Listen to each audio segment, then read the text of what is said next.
when I was working with a different coaching organization, and the head of that organization decided that what he would do is run a sales contest. It was kind of a funny thing. He said, whoever sells $8,000 of our services each month for 3 consecutive months will win this contest. And it was a cash payout. I can't remember how much it was, but I remember thinking to myself, man, I need that cash payout on top of my regular compensation. I thought, well, how can I win this contest? And I looked at my own sales results so far, and I realized there's no way I could win this contest, because he was asking us to sell $8,000 a month for 3 consecutive months, and I hadn't yet even done $1,000 in 1 month, okay? Let alone, for 3 consecutive months. And so I remember getting on the phone and giving him a call and saying, you know what, your contest is not fair. And he said, what do you mean my contest is not fair? And I said, well, because there's no possible way I can do $8,000 in a month, in just 1 month. But there is absolutely no way I could do $8,000 in 3 months consecutively. Like, that's $24,000. I haven't even yet done $1,000 in 1 month, let alone $1,000 in 3 months, let alone $8,000 in 3 months. It's not happening. And it's so funny because he said, well, I got to tell you straight up, I'm not going to change the contest for you, but if you think you can't, then you won't. Well, maybe what you should do, rather than trying to get me to change the contest, is you should work on your mindset. And I think if you believe that you can hit this, you can hit it. I've seen you in action. You've got all the skill, all the talent, but if you think you can't, then you won't.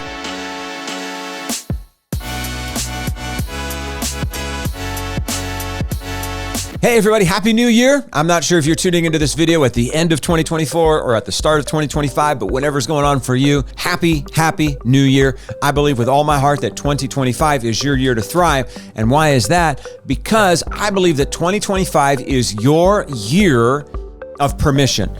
Now, there's an ancient proverb and it says something like this, that you can only be what you give yourself permission to be. Now, I want you to think about that for a moment. I can only be, you can only be, all of us can only be what we give ourselves permission to be. We all have a permission list, and frankly, we all have a limitation list. In all of us, at the sort of base of our subconsciousness, is this list of things that we have permission to do, and at the base of our subconsciousness is a list of things that we're limited, that we don't think that we can do. I remember years ago when I was working with a different coaching organization, and the head of that organization decided that what he would do is run a sales contest. It was kind of a funny thing, and this guy was always running contests, and so for him, he decided to run a sales contest. And I mean, man, we're going back to like 2008, something like that. I think it was 2008. And so this guy decided that he would run this sales contest, and I look back on it in hindsight, and I think it was so simple. He said, whoever sells $8,000 of our services each month for 3 consecutive months will win this contest. And it was a cash payout. I can't remember how much it was, but I remember thinking to myself, man, I need that cash payout on top of my regular compensation. I thought, well, how can I win this contest?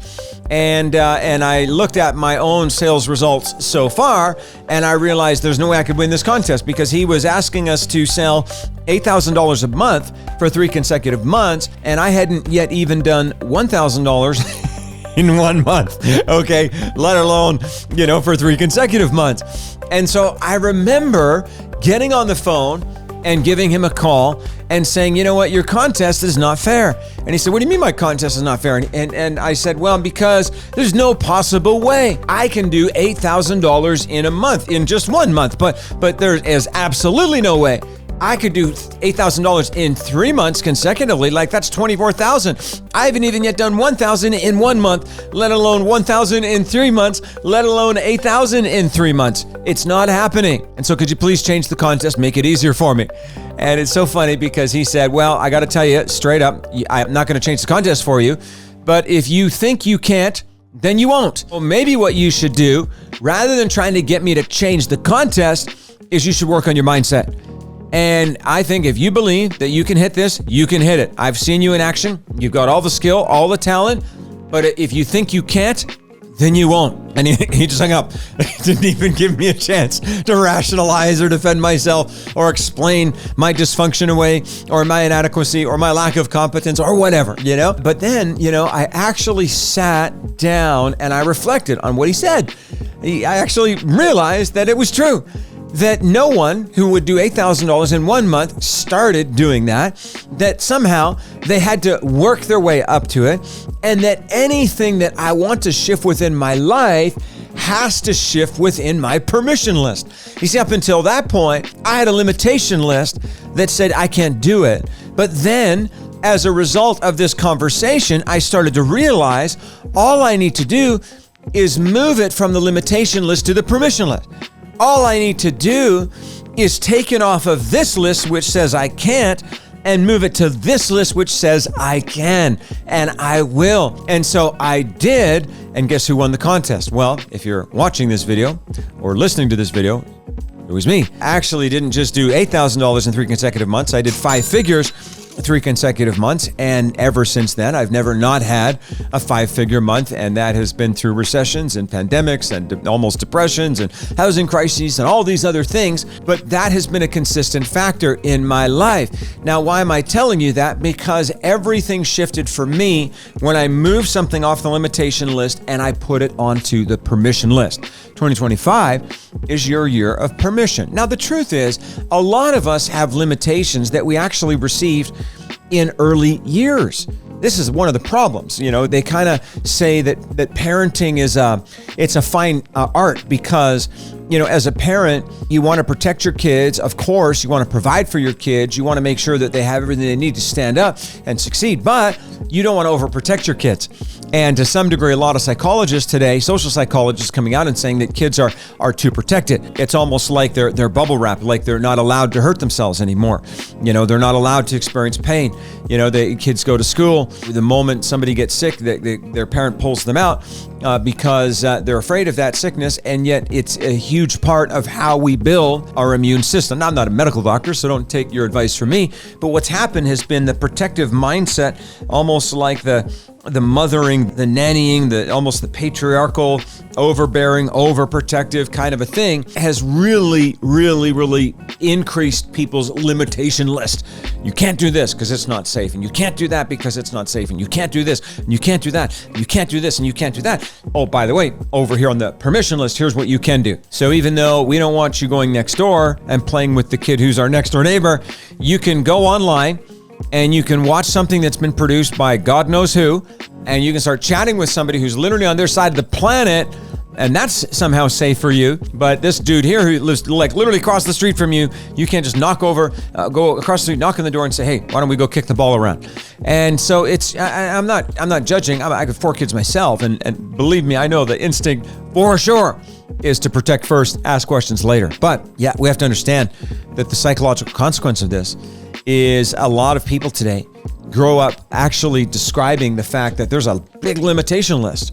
And I don't mean limitations on the outside. I mean self-imposed limitations. We got to understand that there are real limitations and then there are false. So what I mean is there's like actually a limitation, like I don't have enough money, or actual limitations like, the weather is bad today. And then there are almost like unreal limitations. Well, I can't do it because, and we make up all kinds of stories.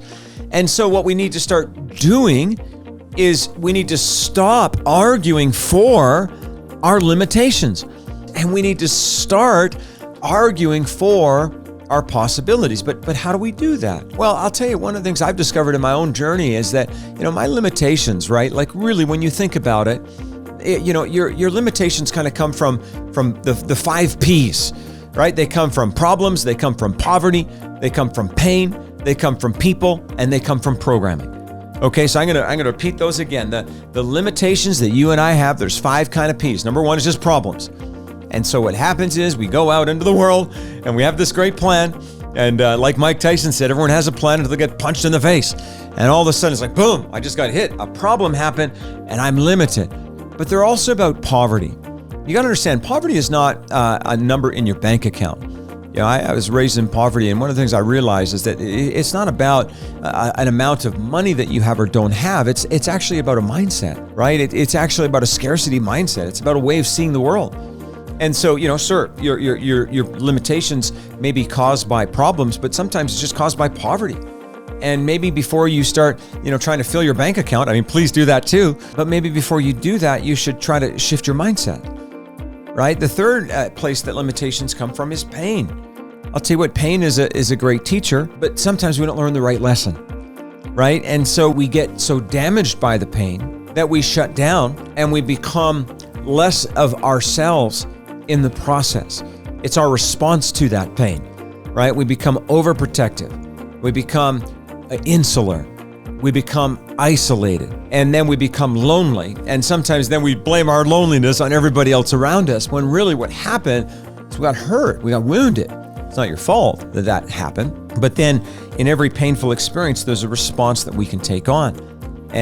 We can either have a post-traumatic stress response, which by the way is normal, no judgment, but you can also train yourself to have a post-traumatic growth response, where now the pain doesn't break you, but it makes you. Limitations can come from problems. They can come from poverty. They can come from pain. They can also come from people. Oftentimes people with their words, they will build a little cage around you. Well, you can't do this and you can't do that. And, young ladies don't act like that. Or, young men shouldn't be doing this. Like all these things, these cultural norms. My wife is from the Philippines, and, I've been over there sometimes, and I'll hear people say, well, good Filipinos shouldn't do this, and I'm like, well, I don't know. Like, I don't judge. But maybe for that person who's on the other side of that, they're hearing a limitation. And maybe they don't hear your heart. Maybe you're saying something and you're just trying to protect them.